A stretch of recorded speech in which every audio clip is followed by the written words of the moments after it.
right, so here with Matt Stevens from Rally in the Valley. Um, First time I heard your name was Spartan Race number one, and The Spartan Games. Spartan Games, yeah, Spartan Yep, Games Spartan Games. season one, which and Matt has said this before. When we go back and look at it, actually has held up well. It's Dude, it almost really better has. now than it was when it came out. And it's funny that you bring that up is because this whole thing, this rally kind of Yeah, mentality that I've had derives from Spartan Games season one. And I told Yancey and I told Hunter and I said, "Hey, dude, I've got the perfect venue. I've got the perfect space.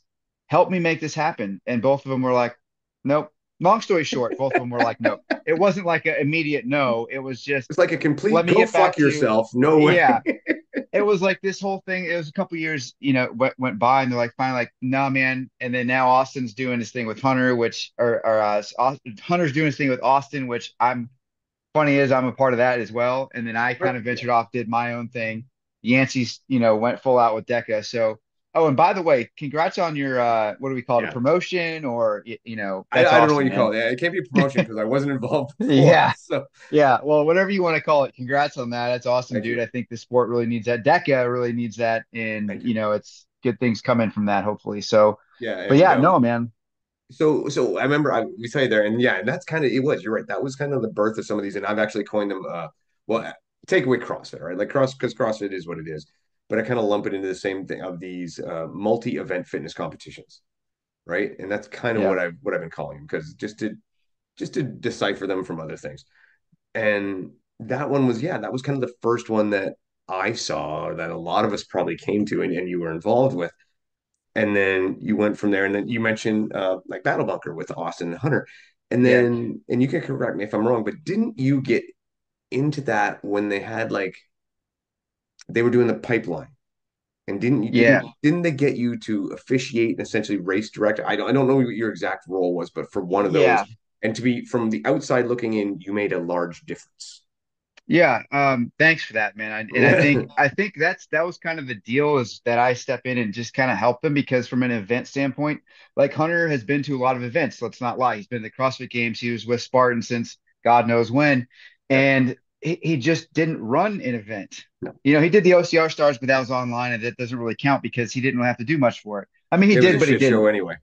Well, yeah, I mean, it was, but he just didn't have the right mentality and the right headspace where he needed to be. But that thing could still be something that we bring back. You never know. it It had a good it could have been foundation. awesome it could have been awesome. Yes. Yeah. And so my buddy Mike Staley, in fact, every single podcast that I've done in the past year and a half, I've called Mike Staley out by name. So I hope he listens to this one as well. But Mike said, "Hey, dude, I'm going down here to the Eastern Regionals for Battle Bunker or whatever. Do you want to come down with me? Because we live 30 minutes apart." And I was like, "Yeah, dude, I'll come down. I'll support you. I'll just be a race bitch for the weekend, whatever. It's cool." So we stay at my dad's house, we do that whole thing, and then it turns into a shit show because their head judge just bailed on them. Don't I never got a name on who this guy was, but apparently he just bailed on him. And Hunter's like, "Dude, I need you to be my fucking my head judge for this, dude. I'm fucked." And I'm like, "Yeah, dude, I got you, no worries, man." So I stepped in and I was like the head judge for that weekend, had no clue what we were really doing. He handed me a stack of paper. Here's the scorecards. Guess what the Oh, scorecards were? Blank sheets of paper. And I'm like, God dang it, man. We got a whole ways to go to get this thing off the ground. But anyways, I fixed them. I helped them hopefully get better and kind of off and running. And then yeah, and then at Western Regionals that same year, that was last summer, um, Hunter kind of just bowed out for personal reasons. I won't divulge into that, but he's like, "Dude, can you just be race director for this?" And I said, "Sure, why not?" And then Austin's like, "Yeah, dude, I want to work with you in the future. Let's do 2024 together." And now I'm the operations director this year. Don't know where it's going to go in the future, but definitely going to be on board for the rest of the season with them this year. yeah, and I mean, not to kind of jump in. Yeah, I guess they seem to me again from the outside looking in to be on a bit of a precipice of it, a tilting point to try to define what they want to do and which way they want to go and stuff. And Yeah, I don't think it's gone quite the way that Austin had anticipated or planned, but I think maybe he has a pivot in mind in yeah. some way to carry it I through.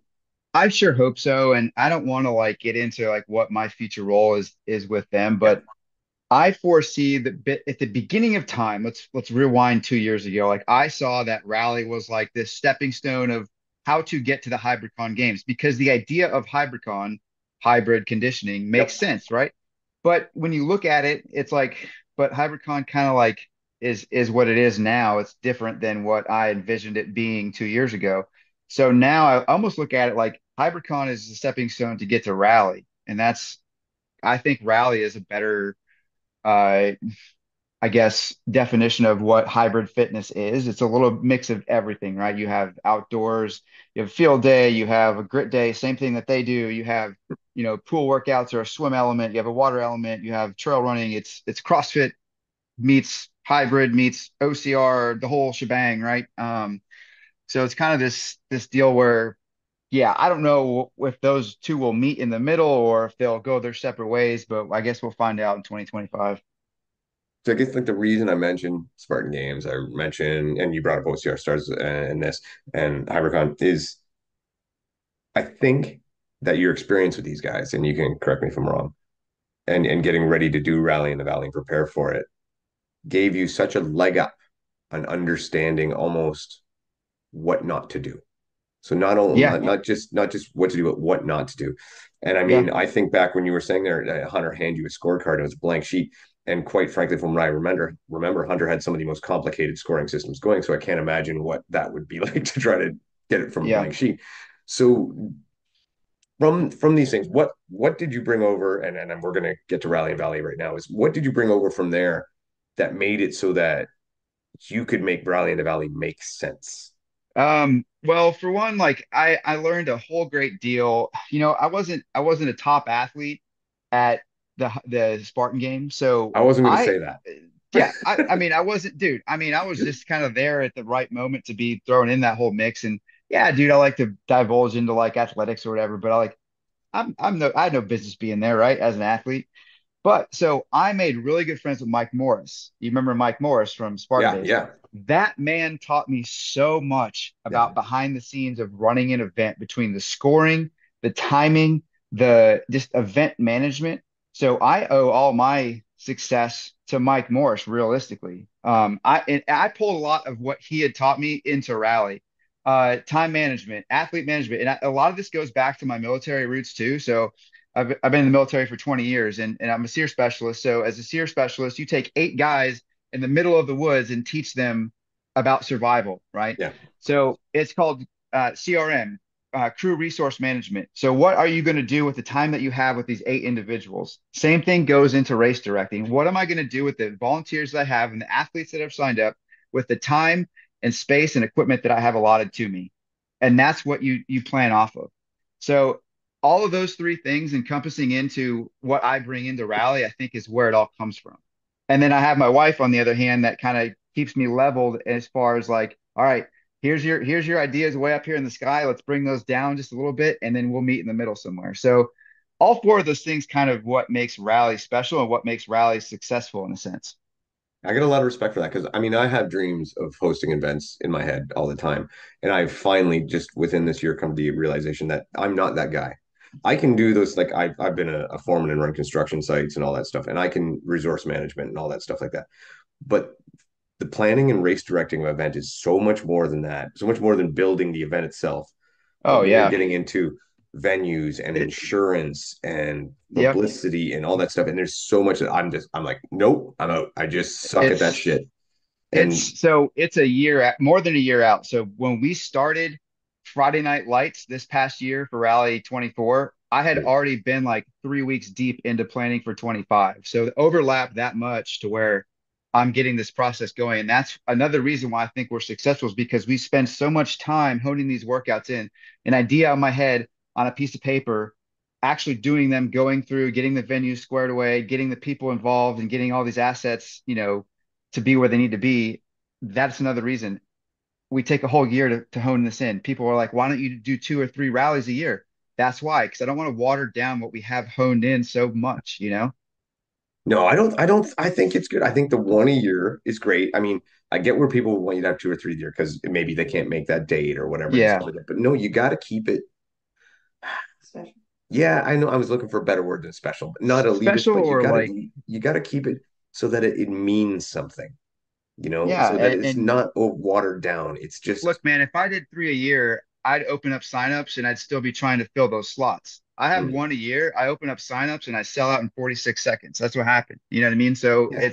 it's that you want to be a part of something different, I guess. You have FOMO. People suffer from FOMO, and all those people Oh who didn't yeah, get to yeah. sign up are like, boom, boom, boom, on the computer. I got to sign up. I got to get on. Let me refreshing their computer as at 1 o'clock on Sunday afternoon to try to get a spot to rally. So it is special. I guess special is kind of a good word for that. All right. So some of the people listening, and they may not know this, what exactly is Rally in the Valley? So Rally in the Valley is a hybrid, and hybrid can go 30 different ways.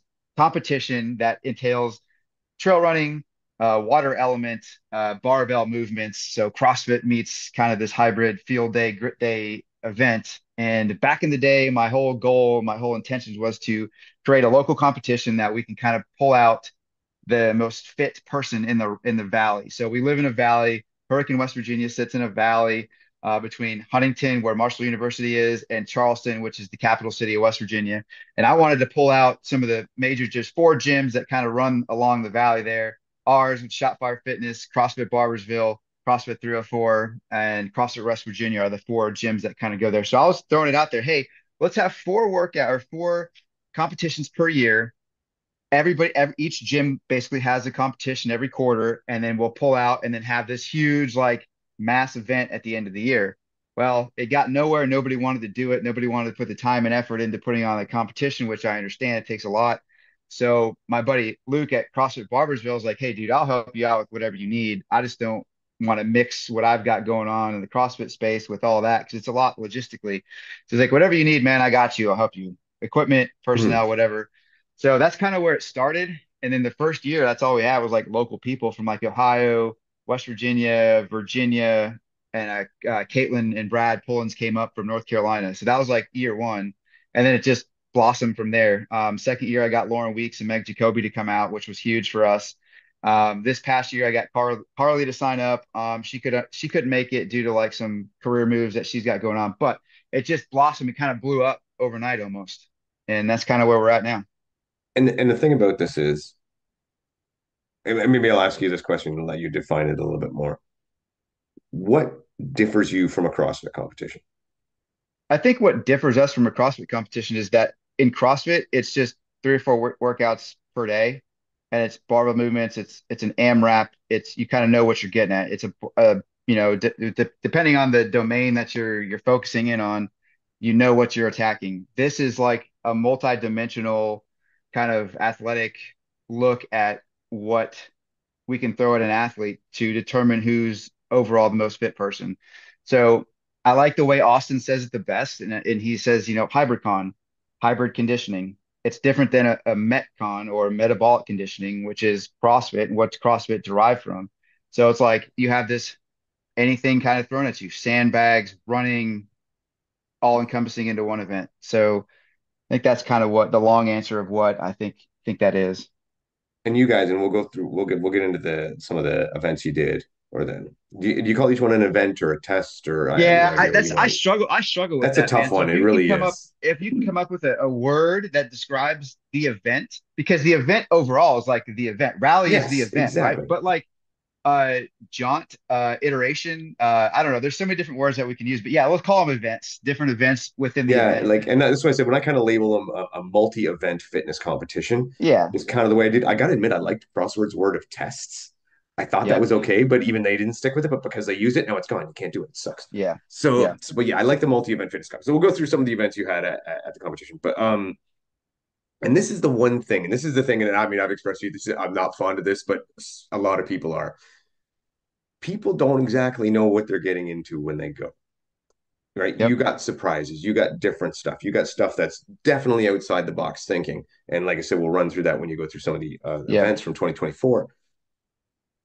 How do you, and it's probably easier now because people know and have seen a few of them what they do. How do you initially market to sell people on tickets? Like you're going to sell me a ticket, come to Rally in the Valley. It's this multi-event fitness competition. We're gonna have some of this, some of this, some of this.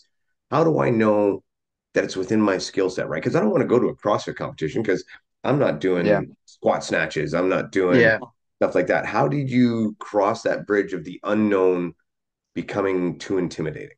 I I crossed that bridge because I myself am like a retired, like 10 years ago, 15 years ago, if people would have known me, dude, I was strong, I was limber, I was faster. I'm still pretty fast on the legs. But I'm 39 now, so it's like I'm kind of out of that tip top shape. So I'm like, dude, I want to be able to do all these movements. So if I can do it, anybody can. And how I do that is just the standard scaled weights of like 135, 95, or 100-pound sandbag, 80-pound sandbag. So I said, if you can lift that, which most people, if you're fit, you can lift that, or you can figure out how to properly lift that barbell or that sandbag at that weight. Now, if you're just Joe Schmo off the street, probably not going to happen. But these are athletes who have been working out. They've been in OCR, they've been in CrossFit, they've been in whatever, and they're athletic enough to make these movements. So that's kind of how I market it to them. I said, hey, if you guys can do this, you can do that. Or if you can do that, you can do this, vice versa. It all kind of plays in together. So that's kind of how I market it. And also it's like it's life altering. And here's what makes it so life altering. And I've discussed this with so many people over the past couple of days, but it's it's this area. Somebody had asked me, how do we get some of the traits of rally and bring it somewhere else? And I thought about that. I said, you don't. And it's the community.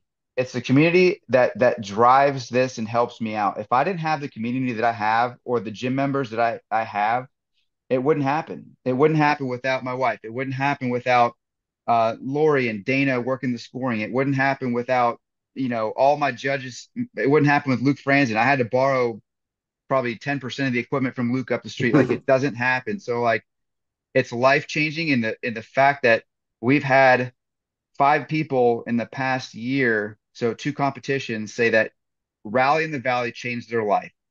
Not athletically, not in a competition, literally changed their life by what they went through and the things that they did.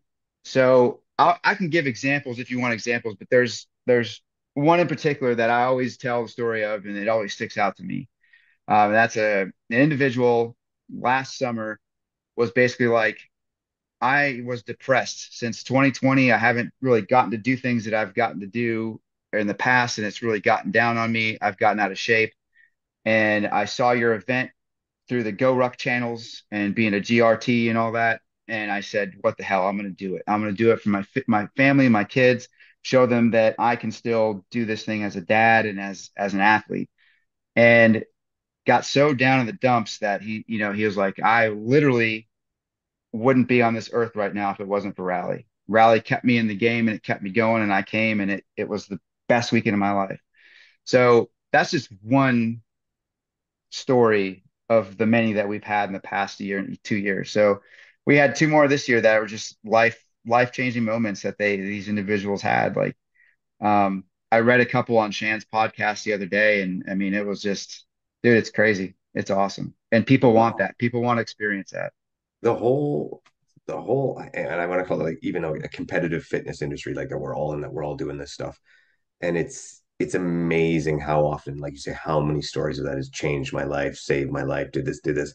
It's just in a world where shit can be so negative, it is so full of, like, our industry is so full of these, like you say, life-changing moments that you never know where they're going to come from, and they just happen so much, and it's so exciting to see and makes things like what you're doing so Keeps me worthwhile. going, man. Like this stuff, like you said, it's so freaking hard and it's so stressful to put these competitions on, the logistics and everything that Hmm. goes into them.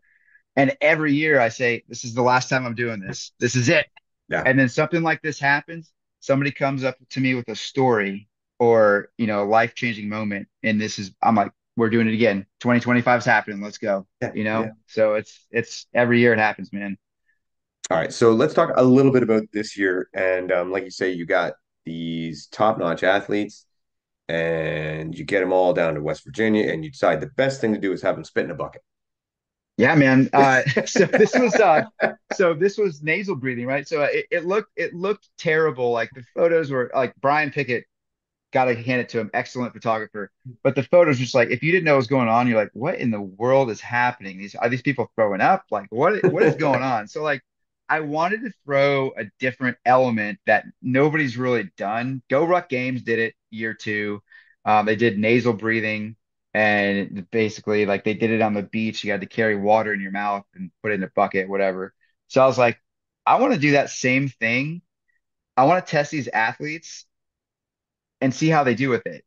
And yeah, it's gimmicky and yeah, it's kind of silly, but scientifically, like nasal breathing, like you can't breathe through your mouth. It's a whole different ball game. So let's get these top tier athletes and see what they have if we make them, carry heavy sandbags with a ruck on with water in their mouth and have that stress of trying to fill 16 ounces of water in a cup 50 yards away from them. Like let's put them through that test. And it was everybody loved it that was there. Now, from the outside, everybody gave me shit about it. And I'm like, well, you guys need to be here and, get the explanation of why we did this instead of just shitting on me all the time. But it is what it is, right? Everybody loved it in the fact that they learned something about themselves. And that's what I wanted to get through is to test yourself and do something that you don't normally do. And we did that with the second workout as well. But yeah, the Yeah. water thing, man, was actually it was pretty cool. And a lot of people struggle with it and it sucks, but it is what it is. So, and here's the thing, and I'm one of the people who say that, that's not for me. I'm not into the surprise thing. That's not Yeah. my cup of tea. That's not like whatever. Like, but as I said, you guys are delivering what you promised, so it doesn't matter, right? So it's like Yeah. if if you guys were saying we're going to be one thing and then doing this, that would bother me, right? Yeah. Because and that was a problem I had with the Go Rock games, especially in the first one, was they brought in all these Yeah. people that were like OCR athletes and stuff, and then put them in a wrestling ring, and I was very much against that. I very much didn't like that. But you guys said we're going to do this kind of shit, and then you did it, so that's Yeah. okay. That's cool. That to me Yeah. is fun. Like I said, I mean, Rich Ryan and the Goofy Games or whatever you want. I don't know what you call it. Yeah. Hey man, it was creative. It's outside the box Yeah. thinking. And Yeah. apparently, being an NFLer is a good prerequisite for it, and Dude, away you Kurt, go. yeah, Kurt was a man He's a in that great, dude. great Kurt, guy, man, I great guy. love Kurt. Love that guy. But Um, yeah, I mean, it was like you say, outside the box thinking. It's something different, and because it's on brand, it works, yeah, right? it And did. It then worked. And guess what? People were talking about it, and guess what? yeah, People still are talking about it. We're still yeah, talking about it. So exactly, it's that publicity that we needed to keep yeah. this thing going. And then so your second event, two surprises for the second event. Yep, surprise event. It was a blind buy-in, and literally it was late, it was dark, and I'd get the athletes on the field and I'd say, "All right, guys, I took away your senses earlier. I took away, your ability to breathe. I'm taking away your sleep because it was late already. It was like Hmm? 11 o'clock, and I said, now I'm going to take away your vision. So we're going to do a blind buy-in. You're going to blindfold yourself. You're going to get on the bike for unknown calories." And dude, I think the calories were supposed to be like 73, 63 or something. And then we realized like it's getting late. That's going to take too long. So let's chop it in half. Let's go like 37, 27. So I think that's what it ended up being is 37, 27 on the cows, 37 for guys, obviously, and 27 for women. Just blindfolded, and all you're hearing was your breathing and the fans and the fan next to you. So it ended up being a really cool element to the night. So what I heard was, maybe it was Heather that said this, but some of them were like the blindfold was actually a good thing. They liked the blindfold. The not knowing how many calories was a bit more difficult to navigate because you're Yeah. like so many of us train on these bikes now, and it's like okay, we have an idea of pace and we can feel Yeah. our RPMs, but not knowing how far you need to go is such a big difference. Like if it's 10 calories compared to what you said, the Yeah, like let's 27, say that it 37. was, yeah, let's Yeah, say that it was 70 something. That's a long bike ride yeah. for not knowing when you need to stop. So like I wish we could have had more time, or I had the balls to say, let's push till 2 in the morning, but I needed rest. The athletes needed Mhm. rest. So I was like, let's just make this fair enough to where we can all get some rest at the end of the night. And I think we were out of there by midnight. So I didn't get to bed till like 2, but I think everybody got out of there at a decent time and had about 9 hours before the next event or 8 hours before the next event. All right, so I'm not going to go completely in order stuff, but Yeah. another one that was a big I don't know. You really stood out to me, obviously, and partially, great name, Wet Karen. Yeah. Just, an interesting idea, 150 wall balls. So essentially 50-meter swim, 150 wall balls every time you break another 50-meter swim. Have I got that right? Yep. Yep. That's right. So what was the how, was this just something you come up with and decided it'd be fun, or No, was there? so I talked to Anthony Parasini, so Lauren Weeks' husband, and Yep. him and I were talking about coming up with like a camp last year, and we're like, dude, we need to do some pool workouts. And he told me about this workout, and I think theirs was it was I don't know what they didn't call it wet camp. It was like 100 wall balls or something, and every time you got no repped or dropped, you were in the pool going down and back. And so I was like, oh, dude, I'll do Karen, wet Karen, and then every time you stop because a no rep would be in there all day. Like Yeah, nobody yeah, would finish it. So I was like, every time they break or the ball hits the floor, they stop. We'll throw them back in the pool for another 50 meters, and we'll give it a 15-minute time cap, and we'll see who can do it. Because essentially, you have to do that unbroken in order or in two sets to get that yeah. thing in under 15 minutes. So I think one girl finished Kara. I always call her Cara Mobley because I think it's Kara. Yeah, it's Kara Mobley. She's gonna hate me and she's gonna give me shit about it. But I always remember Mob Yep. like the Mob Mobley. She did it. No, wait, she didn't do it unbroken. Fuck, who I did think unbroken? Lauren What didn't was it? Lauren Lauren Rentala. Rentala. Yeah, Lauren Yeah. Rentala. And I think Cara. I don't know if she did or not. But and then like a couple guys did. But yeah, Lauren, dude, she smoked that workout, and she had smoked that workout 6, 7 months before that. She had sent me a video, and she did it in like 11 minutes or something. And I was like, oh shit, that's legit. Yeah. But she's a fish, man. She can swim, so So no you problem had for that her. one, and then another one you had. Actually, this one very much interests me because I think this was very smart, and I'd like you to explain how you set it up.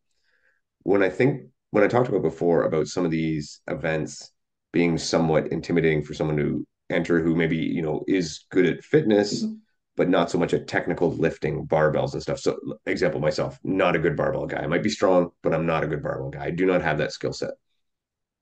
You had a deadlift event. Yes, yes. Oh man. And Deadlift explain to me event. how this deadlift event works. Yeah, so deadlift event for me. So I talk about athletes having life-changing moments. The deadlift ladder for me was life-altering. I literally had somebody tell me, "You can't do this. It's not going to work." And I said, "I'm going to find a way. I'm going to find a way to have a deadlift ladder and put an incentive behind it to where everybody at least Mhm. attempts a heavy barbell." So we had 6 barbells, and I can't off the top of my head remember what the weights were. I think we started at like 225 for the men and then just built up in increments of when we tested this like 4 or 5 times to get the weights perfect. I wanted the last barbell to be 500 pounds, which it was. And I knew that only like a certain percentage of athletes that were coming could hit that 500-pound barbell after going through the ladder. And the women, the final barbell was 325. And I utilized a couple of the athletes that actually, well, no, actually Carly helped me out. And then a couple of the athletes that I'd sent, hey, can you just lift this, do this Yeah. ladder and see what you end up with to kind of get the women's weight. And 325 is the number we came up with on that. And it ended up being like the perfect number for only like 3 or 4 athletes to actually successfully lift. So it was 30 seconds on, 30 seconds off, and we all just lined up good old fashioned one, a lineup, and you hit the barbell for 30 seconds and they got 30 seconds of rest. And in scoring on this, it was originally going to be like you get 1 point for the first 2 barbells, 2 points for the next two, and then three. And then if you could hit the 500-pound barbell, it'd be like 5 points. And then I was like, no, I want to do something different, thinking outside the box that nobody really does for scoring. And I was like, let's do total weight. I was like, let's do total weight lifted. So Mhm. 135 times two, whatever that is. If I hit, that's all I hit. That's my score, right? So I was like, let's strategize this to where it's different so the athlete can like think about, all right, do I want to hammer down on this 225 barbell or do I want to hit this 25 pump or 225-pound barbell maybe like 10 times and then go on to the next one and maybe save myself for the 405 or the 455 barbell because I can hit that. And then obviously the 500-pound barbell. So about a week before competition, we were talking about like since nobody's really able to hit that 500-pound barbell, is there really a need to hit it? Because if you get there, you're probably going to be in that top tier Mhm. athlete and win that event. So I was like, let's throw an incentive on there to make that last barbell worth 150%. So that 500 pounds is now worth 750. So one lift equals 750 pounds. So that Mhm. gives an incentive for the guys to at least attempt it and try it because that's adding what 250 more Yeah. pounds onto their score. And that's what we came up with. And it ended up being a brilliant idea that we're bringing it back. Everybody loved it so much, we're bringing it back next year. So I thought that thing just went from going from, you're never going to be able to make this happen to that's the best event of the weekend. I love it. Bring it back. No, and I thought that when Heather ran through with us, and it was like it was a very smart way to be able to take people who maybe barely deadlift at all or can barely deadlift and still be you're still in the event. It's like it would be the equivalent of having strong men running a 5K against high-end OCR racers, right? You're still going to get through it. You're still going to get a score. You're not going to get shut out. You can still do something. And that's very difficult to do with a deadlift ladder. Like it, Yeah. I was really impressed with the way you put it together. I thought it was very smart and very Like ingenious. that took literally like 10 months of planning, and we redid that workout maybe 6 or 7 times before we really honed it in to where we had it perfect or close to perfect, I say. Yeah, I think it was really what I like you said, when people want you to bring it back the next time, you did it right. Yeah, Um, yeah. what events to you really stood out in the competition? Like what would be I the one think that, other than what we mentioned, is there anything else that yeah, really jumps out to you as something that hit home? people really like row it and throw it after the run. So it consists of a 4 minute time I cap, like that one. Yeah. 50 cal row, and then max sandbag over the shoulders. Everybody really likes that one. I like that one. I've been getting pressured to bring that one back again, and I think we're going to retire it. I think we're going to retire it and only bring one workout back per year. So hinge pin's going to be it. The deadlift ladder is going to be it. But that one stood out. And, the trail run's always special for people because our trails out here are 30 miles of hand-built trails. So it's very unique. It's just a special place out there at Meeks Mountain Trails that people can run and see that portion. So that's always a standout for everybody. All right. Now going forward, you mentioned, and we had a little chat on the online and stuff. You got a bit of a Geiger camp going. Yeah, man. So Ryan's pissed at me. Well, not pissed, but he's upset with me because I opened up registration today. In fact, without kind of telling him, I was like, dude, we got this thing nailed down. Like, let's just open it up. So I opened it up today and sold. When we jumped on this podcast, half the slots were sold out already. Nice. So we're going June 19th through the 23rd. Basically, the camp's going to run from Thursday to Sunday. Um, in Flagstaff, Arizona, and it's going to be everything from mountain biking to trail running to we're going to climb Humphreys Peak out there in Flagstaff. We're going to hit the gym. We're going to have a gym sesh. We're going to do pretty much everything, man. And we got this badass house that houses like 16 people. It's got a sweet kitchen we can all hang out at and eat dinner together at. And it's coached by Ryan and Sarah, two of the top hybrid coaches in the Oh, game right now. I mean, they're killing it. absolutely. Absolutely. Everybody's jumping ship to go over them. And they're like, whoa, we can't handle any more athletes right now. I mean, I think they can, but like, they're just saying like, dude, we're overloaded with athletes, which is great problem to have. Right. But they're just superb individuals. I can't say better things about Ryan and Sarah. They're just great people and great coaches. And it was actually Carly and Ryan who were like, dude, we should do a rally inspired camp just for rally athletes, either past athletes, present athletes, or future athletes. And that's what we're going to do. Um, so yeah, man, we opened up. There's right now, there's 5 more slots open. It's $1,300, but it's all inclusive, lodging, transportation, food, all the drinks you can imagine. We're trying to get it sponsored right now, so it's looking like we'll probably get swagged out with shirts and shorts and maybe some shoes. So it's going to be a great freaking camp, man. I'm pumped. I'll be there as one of the athletes. So.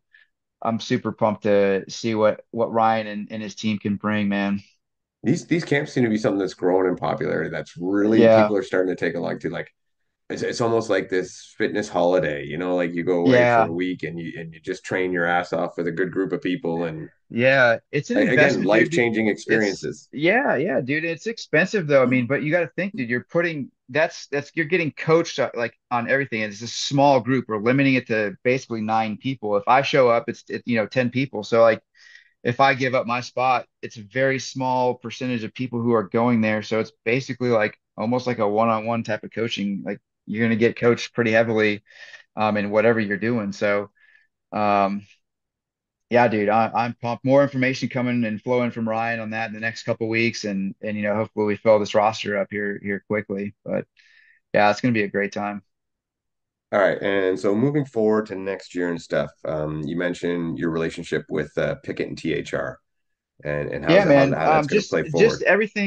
everything from like the hybrid report. Like a lot of guys really liked Shan and what he brought to the table. Unfortunately, Matt couldn't make it out this year. I didn't have the budget to send Matt out here, Yeah, which we had talked about several times, and it just didn't happen. So um, the relationship between photographers and videographers and live streaming and just media in general was on point this year. And I think that if we can get multiple facets in next year, bring Matt in and just have everybody work together, I think that's key. It really did help that everybody was just kind of on the same page, on the same playing field, working together instead of against each other. And I know there's a lot of animosity against people and businesses and ventures out there, but I think if we all just work together, that's kind of where it's at. And my demeanor, dude, I'm just like a level-headed dude, and I don't want to have any drama or beef with anybody. So like I get butthurt when people are upset with me and I want to know why. So like I just everybody could just get along, come out and film their get their shot, shoot their shot and get their 2 cents in, like so be it. And that's kind of like that's important to me to drive home. Like if you're not on board with that, I really don't want you there. You know what I mean? Like I want everybody to just get along, have fun and enjoy the hard work that we put on. You know what I mean? no, I'm with So, you 100%. I totally get it. yeah. I'm not a drama guy myself either. I'm not big into Yeah. it. So I know the hybrid report is, but I'll be honest, Pickett. I don't know who Pickett is. So Brian Pickett, I met Brian Pickett. I have a his he took a picture of my wife at a Spartan event like 3 years ago, and it's been my screensaver ever since. And I've been calling him and texting him. I'm like, dude, you've got to be my photographer at Rally in the Valley. In the past 2 years, he has this huge conference that he goes to every year for like the past 10 years. And he's like, bro, I can't make it. I've got to get like they pay me.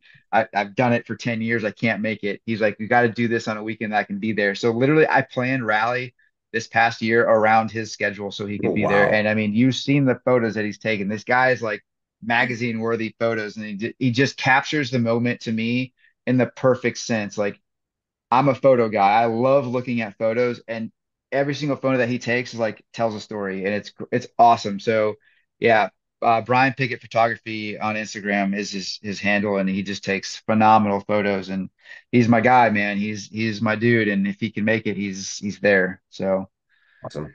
All right, let's move to 2025. All right, we're coming back 2025. Tickets are already on yep. sale. Are you sold out already? We're sold out to a sense of we put a stop to selling tickets right now. So we have 5 slots available for women and 5 slots available for men, and those are going to be like invites. So like Carly, for example, she'll get an invite because she doesn't know if she can make it because she's getting into a new work schedule, yada yada yada.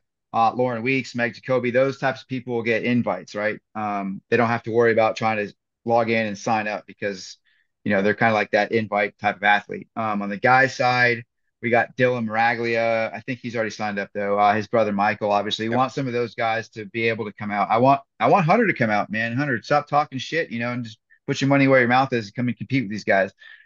So guys like that, that's what we're kind of saving it for. But we do have like 1 or 2 slots that we're going to pull up from the wait list. Our wait list is at 42 people right now. It's about a 50-50 split between men and women. So, if people life happens, dude, we're talking a year from now. This is going to happen. This is Labor Day weekend 2025. So a lot can go down. So we might have to pull up from the wait list if people drop or whatever. Yep. So we get it. But yeah, that's kind of where we're at. We're kind of halted on the signs, but throw your name on the wait list because you never know what can happen. Yeah, yeah, exactly. So, and I'm going to ask you this question, and this is I don't know, it's a bit of a dark question to be honest.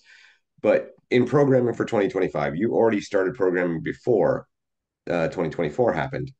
Since then, we have had Lazar Dukic death at the CrossFit Games, and you do use a swimming event. Yeah. Has this So, affected your ooh, programming, or even like when I go talk to like insurance and stuff like this? Has this come into play at all? my short answer is no, and here's why. Like, you can't have one thing affect everything across the board. And like, I get it, dude. That hit me really hard, harder than Yeah, I thought it would hit me, man. Like, yeah, really totally. did, dude. Like, it really Yep, did us because too. as an event director.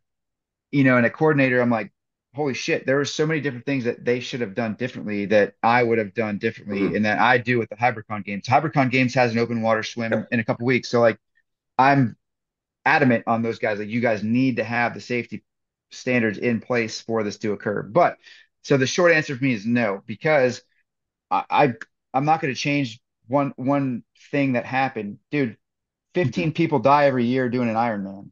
Yeah. Yeah. 15 and nobody bats an eye. Obviously, CrossFit's much smaller, so like it just got Yep. huge and crazy, but like we still don't know what happened if he cramped up or whatever, because the guy was a great athlete, a great swimmer Oh, apparently. So yeah. like it's just a fluke thing possibly that might have happened to him. So like yeah, it did kind of shift my thinking to a sense, but like as long as you have the safety protocols in place and you think about the lowest common denominator as your athlete, like you're good. And the swim event next year is going to be in a pool that is only 5 feet deep. So no matter where you are in that pool, Stand you up. can stand up. You can Yeah. stand up. So, and it's a 500-meter swim. So we're very lucky to have that pool. It's an outdoor pool and it's you're gonna have lifeguards, you're gonna have all kinds of safety Yeah. protocols in Yeah. place. Like it's gonna be fun. But yeah, no, man, like that whole thing, yeah, definitely shifted my thought on like safety, but not on canceling an event. And I like the fact that some of these events in like NorCal, I talked to Phil Muscarella a couple times about like, dude, what are these events going to look like in the future? He was going to an event that they didn't cancel the swim because Wadapalooza canceled the swim right Yeah. away. Like they just like, I cancel. It's like, dude, no, you don't need to cancel your swim event. Just maybe like look at it from a different perspective or something. But the NorCal event was like, if you don't feel comfortable swimming, you can just take a zero for that event and Yeah. we'll score it. We're going to weigh it differently. Or there's life jackets available, or there's so many different options that the athletes had to not do that event or to make it safer. So like, dude, think out, I just not one to cancel an event over a situation, especially being in the military where dude, I've had like three of my really good friends die in parachute accidents, but that doesn't stop us from not parachuting anymore. Like we still parachuted and I still jumped, you know what I mean? So like you can't stop it. You just have to make it safer and make athletes feel more comfortable. And that's kind of where we're at, is trying to make the athletes the most comfortable as we can. Yeah, and I mean, I'll be honest with what as time has gone on, my opinion on the whole event has been, swimming is not the problem. It's providing proper It safety for the it a swimmers is hundred the percent, problem. man. And And that whole yeah, thing should have never freaking happened. Like never in a no, million years should that have happened. But it is what it is, dude, and yeah. you can't go back on it. So, Well, all we can hope um, is from something like that actually people learning from that will yeah, save future lives. make Hopefully, that's everybody what better. Yeah, Yeah. So, exactly. all right. So 2025, we're moving forward programming. Any tidbits or anything that we can, sneak peek, something we can get excited for 2025. Yeah, dude. So all right, I'm going to tell you kind of like a medium story. I'm Yep. not going to tell the long version of it, but I wanted to have archery. I wanted to have Oh, interesting. a recurve, right? So like Yep. recurve between I was looking at different bows and I was like, what can I do to make it very difficult, but also like instinctively somebody can be pretty good at without even doing it ever, previously. So I was like, oh, let's take a recurve because it's instinct based and you kind of just line it up, right? Whatever. But with a high heart rate, it's going to suck. So Yeah. I call this gun range. So I have this pool, it's an outdoor pool, and exactly almost to a T, 1 mile from the pool entrance to the gun club gate is a mile. And I'm like, oh my God, this is perfect. I can do a swim into a run, into a shoot. It's going to be fucking great. And I call the gun club manager. I shoot there all the time. And he's like, uh, you realize this is a gun club, not an archery club, right? And I'm like, oh shit, I didn't mean to offend you or whatever. He goes, no, no, no, no. Why don't we have everybody just shoot a gun? And I was like, because of because of logistics and safety. I don't want somebody who's never Yeah. handled a weapon before to shoot a fucking gun. And he goes, no, no, no, no. Listen, hear me out. Hear me out. He's the old guy. He's like, hear me out. Hear me out. Well, I'm gonna tell you how this is gonna go. And I'm like, all right. 22 is very, very introductory weapon, not a lot of Yep. kick. And we're thinking like, okay, if we just load 5 rounds into the clip and have it set up to where you can just get up to it, aim, squeeze the trigger, hit the target, you're good. So we're gonna have Smith and Wesson 1522s, long rifle, and we're gonna have 8 of them on a table. And essentially, you're gonna run, you're gonna get up, and you're gonna aim, squeeze the trigger 5 times on a paper target, and then 5 times on an iron target. So How we're going to score that is kind of intricate, and the guys at the gun range have the scoring process all in play. We're having a meeting about it next week. In fact, how we're going to score this. There's a couple different ways you can time it, and then you can obviously score it on paper with certain, I guess, denominations on the target and the paper and stuff. So we're going to go over the best possible way from an introductory standpoint on how to score this event. But you're going to have a swim time, your total run time. So basically, your time to the gun, shooting the gun, run back, that'll be a separate time. And then your shoot event itself will be timed, so scored. So three different scores on that one event. So, um, I'm yeah, so that's what, I'm looking at that and I'm thinking from scoring wise, right? So I'm thinking if you're doing a total time together, and I'm thinking about the gun part.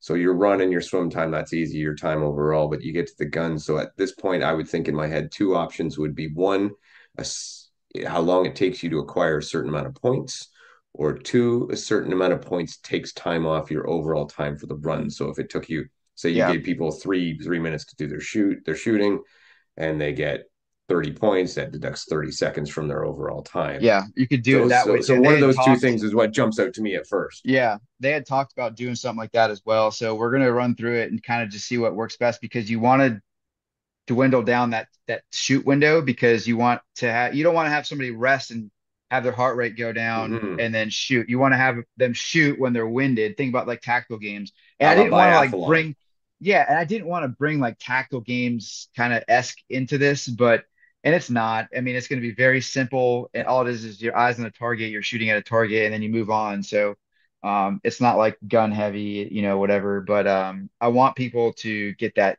cool kind of aspect of it. And it doesn't matter like these, it's a private range, so we can do kind of whatever. It doesn't, you can be from whatever country and come here and shoot a This weapon. sounds Like, culturally biased against us Canadians. We're in big trouble. yeah, I mean, like, you guys. I meant more European countries. I was thinking about Canada too, because we have some Canadians coming down to shoot. So I'm like, you can be from whatever country. It's cool. Just I fill saw out this I waiver. didn't see my first gun until I went to Alabama for a Savage race, and then everybody Yeah, had one, and was like, oh my god. yeah.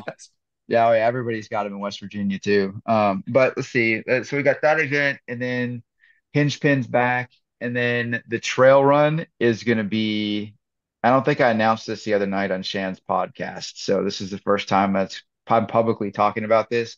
So it's going to be a 4 hour AM lap, and maybe I did. Just correct me if I'm wrong, but a 4 hour AM lap, so as many laps as possible on a 5K trail loop. So we're going to start at 7 and end at 11. So 7 p.m. to 11 p.m., 4 hour AM Talking in lap. the So dark too. bring a headlamp. Yep. Or rock it in the dark. And it's going to be cool, man. We're going to have like, because some guys will plan it to be like one lap per hour. Because like the average dude will start at their fastest time between like 23 and like 26 minutes, give or take. Because it's a trail. Like you're not going to Hmm. get a 16, 17-minute 5K on it for No. sure. But I've seen guys hit like 21 on it, 20 minutes. So I mean, it's possible, but you're not sustaining that for 4 hours, obviously. So it's gonna be cool. We're gonna have music, we're gonna have food, we're gonna have, hopefully some live music would be cool out there, but we're gonna have all kinds of stuff out there and people and like it'll kind of be fun to hang out. So you do a lap, maybe hang out for 5, 10 minutes, do another lap. So it'll be a fun kind of dynamic to the trail run this year or next year. Yeah, that does sound cool. That does I like the Yeah. sounds of that. I like the four Yeah. hour, AMLAP. I think that's a great idea. Yeah, because And I think it plays well. And if people wanted more and endurance. and you never know, and I'm not saying he said anything about this, but I do believe this year you had a memory test involved with the trail run. So I'm if I was going to this thing, I'd be prepared for anything in that sort of scenario. So just keep your wits about you. Yeah, be prepared for anything. Although that memory test bites me in the ass every year. Somebody complains about it, or I screw it up, and I posed the question incorrectly or something like what happened this year. So it's like maybe we do something different, but maybe we kind of change it up again. So we'll see. All right. One last thing. Any sponsors you want to shout out or anything like that going forward, getting ready for next year? Yeah, man. I just want to say a special shout out to Brad Pullins. Pullins, he did all the woodworking for the awards that were given out on top of the cash. So he did a great job. GoRuck has always been a huge sponsor of mine and a huge like backing of me and everything that I've done the past 3 years. We've got so many more that I want to talk to and talk about. One big one that I'm attacking right now is Marshall University. So that one could become pretty significant, depending on how much they want to throw in. We might see some stuff at Marshall University next year. But oh man, that's one of my biggest struggles is sponsorship. So if you know anybody or anybody listening wants to help me out with that, we're always looking to we're always looking for ideas for sponsorship. So we're always looking, man. Well, I'm sure someone will turn up because it sounds like an awesome event, man. It really does. It is pretty cool. And it is even tempting for me. And like I said, it's not my cup of tea, but it's even tempting. Some of it sounds so fun. And Heather gave it such raving reviews that it's hard not to be interested. Yeah. So man, thank you very much for coming on. Again, Bethany actually sends her regrets. She is in the process of expanding her gym and had to work all through the night tonight. Oh man. So I'm sure you can appreciate that. Oh yeah. But yeah, man, thank you very much. Everybody, reach out, look up Rally in the Valley. Apparently, you may be able to get some spots. You know, Yep. there's a wait There'll be some list. Get on slots. it. And from the sounds of it, it is absolutely worth the trip to West Virginia. Thanks so much, Matt. Absolutely. Yep. Thank you for your time, man. I appreciate you.